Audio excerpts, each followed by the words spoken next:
Ligera, compacta, eficiente, eficaz, capaz de transportar a su usuario dentro de la ciudad evitando el tráfico y muchos obstáculos. Permite a quien la usa realizar gestiones únicamente llevándola bajo el brazo o guardándola en un bolso. La patineta eléctrica. A lo largo de las décadas, las patinetas han cambiado la forma, los materiales, las ruedas y hasta su función. Se le atribuye el desarrollo de las patinetas a los niños que usaban cajas de madera para hacer algo parecido a un trineo con ruedas, y a los surfistas californianos entre las décadas de 1940 y 1950. Porque las mareas no siempre son buenas para surfear, y entonces algunas personas buscaban otras formas de practicar el surf cuando no podían estar en el mar. Así surgió la idea de surfear la acera. Las primeras patinetas eran tablones de madera unidos a ruedas de patín, las cuales eran de acero. Las ruedas de acero eran peligrosas, no tenían una adecuada tracción, daban resistencia al avance y podían girar sin control. Las personas se montaban en esas tablas con ruedas y bajaban por pendientes, imitando el movimiento de surfear las olas. En la década de 1950 se fabricaron las primeras patinetas comerciales y sus ruedas aún eran de acero. Las partes principales de la patineta son tres: la tabla, las ruedas y los ejes. La plataforma de madera donde se paran los patinadores se llama tabla, la cual posee en su parte superior una superficie áspera o una cinta de lija que facilita el agarre del patinador. Hoy en día, las tablas están hechas de madera de arce azucarero. En el pasado, por lo general las tablas se hacían de aluminio y de plástico, el cual se ha seguido manteniendo en las patinetas pequeñas llamadas cruiser.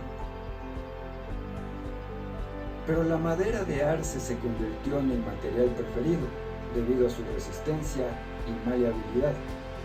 En general, las tablas están hechas de 5 a 10 capas de madera, las cuales se unen firmemente con pegamento. Cuando el pegamento se seca, la tabla se moldea para darle la forma curva que conocemos. Los ejes forman el sistema de dirección de la patineta. Frecuentemente son de aluminio. Esas estructuras dirigen las ruedas en las curvas con solo inclinar el peso a uno u otro lado.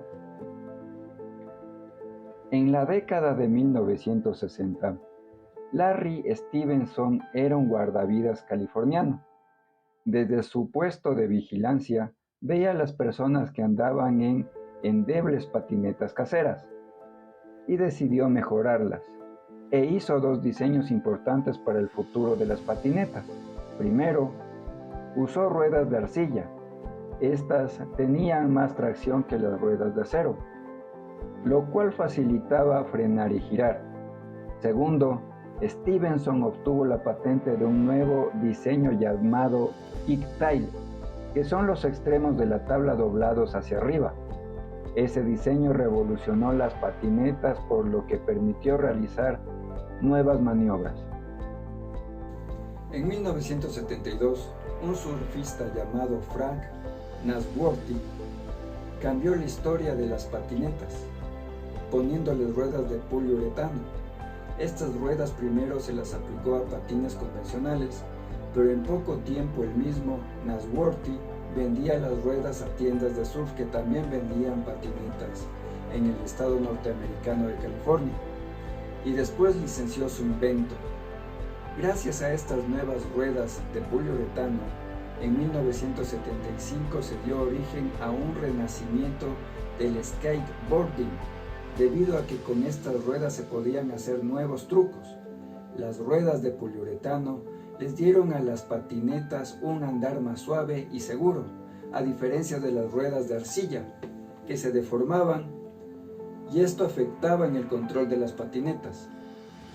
Entre 1976 y 1978, California sufrió una sequía. Para ahorrar agua, muchas personas vaciaron sus piscinas. Esas cavidades de hormigón vacías se convirtieron en un nuevo tipo de superficies para explorar.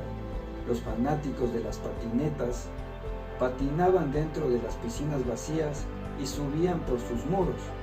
Por años, y para ser un poco más preciso, a comienzos de la década de 1960, la mayoría de las personas que andaban en patineta corrían carreras por pendientes o hacían estilo libre, es decir, trucos que se hacen en terreno llano. En las piscinas vacías, ahora tenían superficies verticales. En la década de 1970, hasta las obras de construcción se usaban para andar en patineta. Las gigantescas tuberías de desagüe les permitían a los patinadores probar trucos en superficies verticales. Con el tiempo, las piscinas vacías y tuberías de desagüe dieron lugar a los parques de patinaje de hormigón que conocemos hoy en día. En 1995, el canal de televisión de deportes ESPN difundió el andar y hacer trucos en patineta. Gracias a esto, la patineta se considera un deporte profesional y, a partir de los Juegos de Verano de Tokio del año 2020, la patineta ahora es un deporte olímpico. Hoy en día, a más de patinetas de tabla de madera y de plástico, existen en el mercado patinetas con motor, el cual es eléctrico, pero para hablar de su ejecución, es pertinente también mencionar al primer monopatín eléctrico del cual se tiene registro. Quienes llevaron a cabo su primera fabricación, según las páginas web www.elmundo.es y www.whereyouin.com, fueron Arthur Hugo Gibson y Joseph Merkel, mediante la compañía Autoped Company de Nueva York. En el año 1915, la Autoped Company fabricó dos versiones de un monopatín, uno que funcionaba con motor a gasolina y otro con motor eléctrico. Su aspecto era similar al monopatín eléctrico actual. Ya en ese momento los hicieron plegables para que ocuparan menos espacio al momento de guardarlos. El motor era de 155 centímetros cúbicos y estaba situado en la rueda delantera, pudiendo alcanzar velocidades de hasta 35 kilómetros por hora. Sin embargo, normalmente no solían superar los 20 kilómetros por hora, ya que podían resultar algo inestables. Contaban también con luces delanteras y traseras, una bocina y una caja de herramientas. Fue utilizado por los carteros del Servicio Postal de los Estados Unidos, así como también por la policía. Sin embargo, costaba $100, que en esa época era mucho más dinero que ahora. Ese precio, sumado al auge de los coches con motor de gasolina que desarrolló Henry Ford y que se podía llegar a conseguir por $250, hizo que el monopatín eléctrico fuese perdiendo protagonismo y se convirtiese en un vehículo olvidado. Finalmente, en el año de 1921, se dejó de fabricar en los Estados Unidos. En 1919, la empresa alemana Krups obtuvo la licencia para fabricar el Autoped en Europa. Krups le cambió el nombre a Krups Roller y lo mejoró añadiéndole un asiento y aumentándole la velocidad. Gracias a un motor de 191 centímetros cúbicos, se fabricó hasta el año 1922, un año más que en Estados Unidos, e inspiró la elaboración de los scooters que conocemos ahora. Aunque el monopatín eléctrico desapareció entonces como vehículo, en los últimos años ha vuelto a despertar el interés de la gente. Se ha convertido en una de las mejores formas para desplazarse de manera ecológica, sencilla y económica. Uno de los primeros intentos de una patineta motorizada se hizo en 1975 cuando se lanzó la moto Board. Era una patineta de gasolina producida en masa con ruedas de poliuretano y motores industriales livianos. El motoboard fue diseñado y construido por un estudiante de la Universidad Berkeley, en California, llamado Jim Rugoden. Más tarde se asoció con Bill Posley, un joven empresario, para impulsar las ventas, el marketing y la operación comercial general de su patineta. Los motoboards se produjeron y vendieron en muchas partes del mundo hasta que Posley y Rugoden se separaron en 1983. Además de eso, las motoboards fueron prohibidas en California en 1997. Porque causaban mucho ruido y contaminación. Lew Flinkle es considerado por la mayoría de los entusiastas del skateboarding como el autor de la patineta eléctrica moderna. Se le ocurrió la idea de la primera patineta eléctrica inalámbrica en 1997 y solicitó una patente en 1999. La idea primordial de Flinkle consistió en combinar la tecnología inalámbrica con el desplazamiento de la patineta mediante un control remoto y un motor eléctrico, en una época en que ninguna de esas características prevalecía en el mercado. El primer monopatín eléctrico fabricado por Lew Flinkle fue un longboard que podía alcanzar velocidades de 20 millas. Aunque se fabricaron y vendieron un total de 1.500 tablas, las baterías disponibles en ese entonces no proporcionaban la energía necesaria. Su precio también fue un problema. Las patinetas eléctricas comenzaron en $1,200 y con el tiempo subían su precio, por lo que no era accesible para el patinador promedio. A medida que avanzaba la tecnología, aparecieron en el mercado motores eléctricos y baterías más potentes.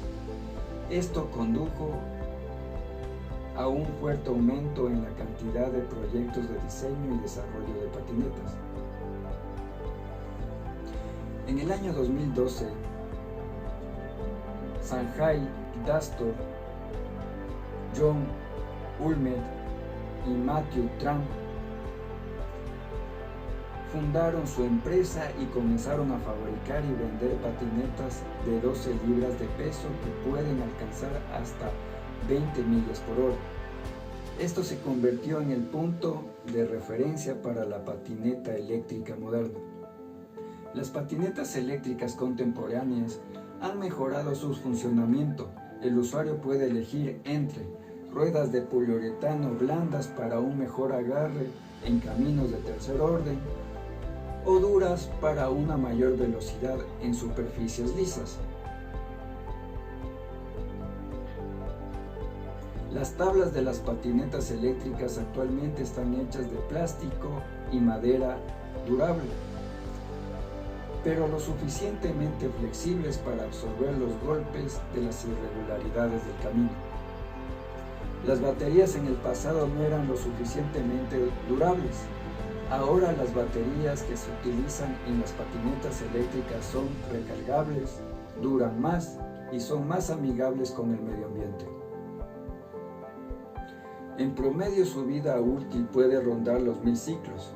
La batería puede ser repotenciada o reemplazada. El motor eléctrico solo se pone en funcionamiento durante la aceleración y el frenado, el mismo que carga la batería cuando la patineta se desplaza en bajada. y cuando toma viada, sin accionar ningún mecanismo electrónico de frenado o aceleración. De esta manera ahorra energía de la batería y su tiempo de autonomía. La velocidad de algunas patinetas eléctricas hoy en día puede alcanzar los 35 km por hora. Esto ha convertido a las patinetas eléctricas en el medio de transporte preferido por algunas personas que necesitan moverse por el pueblo o la ciudad. Muchas patinetas eléctricas cuentan con un modo de velocidad variable. El de principiante y el de profesional. Por lo general, las patinetas eléctricas pueden recorrer 11 kilómetros de distancia, permitiendo desplazarse a cualquier punto de la ciudad antes de que necesite volver a cargarla. El tiempo de carga de la batería de una patineta eléctrica es de 1 hora si es de carga rápida y 4 horas si es de carga normal.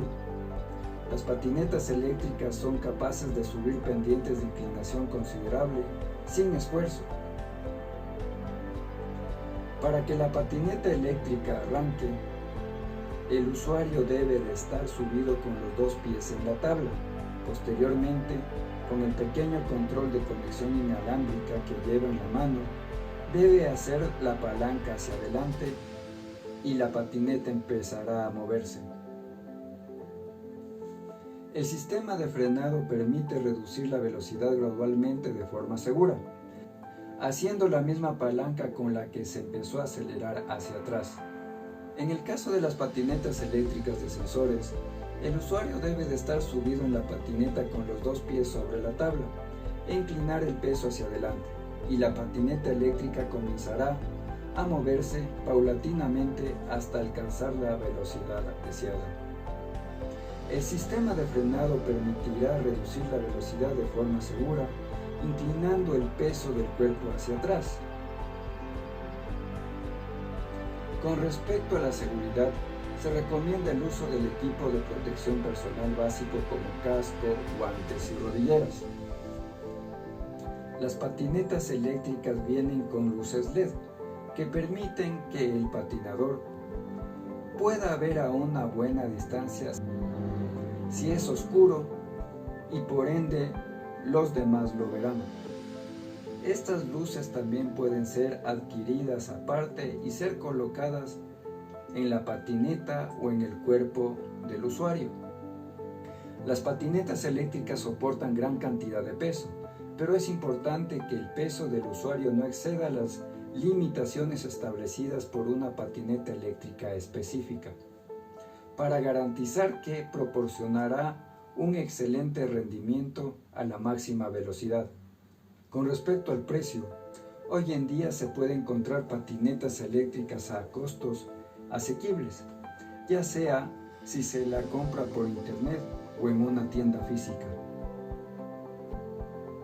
Su mantenimiento también es asequible y sencillo, y en muchas ciudades hay locales especializados en esa labor. Un diseño de patinetas que es oportuno recalcar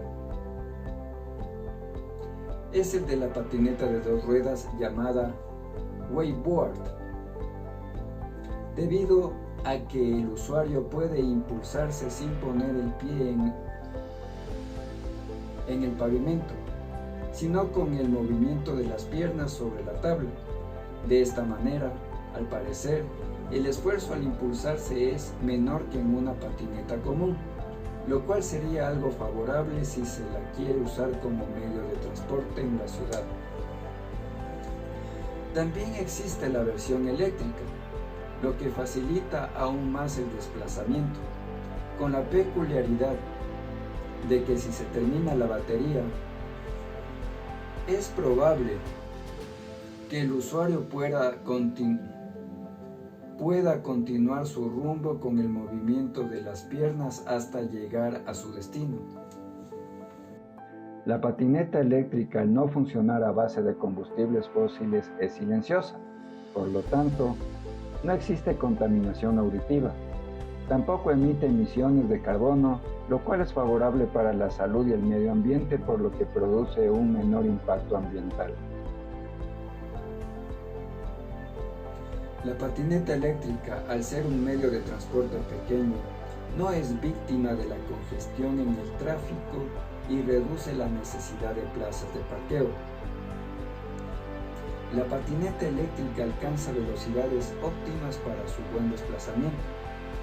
Dentro de la ciudad o el pueblo, el usuario puede alternar la caminata y el uso de la patineta eléctrica. Permite ser guardada en una mochila, un bolso o llevarla bajo el brazo sin esfuerzo, permitiendo realizar gestiones y trámites.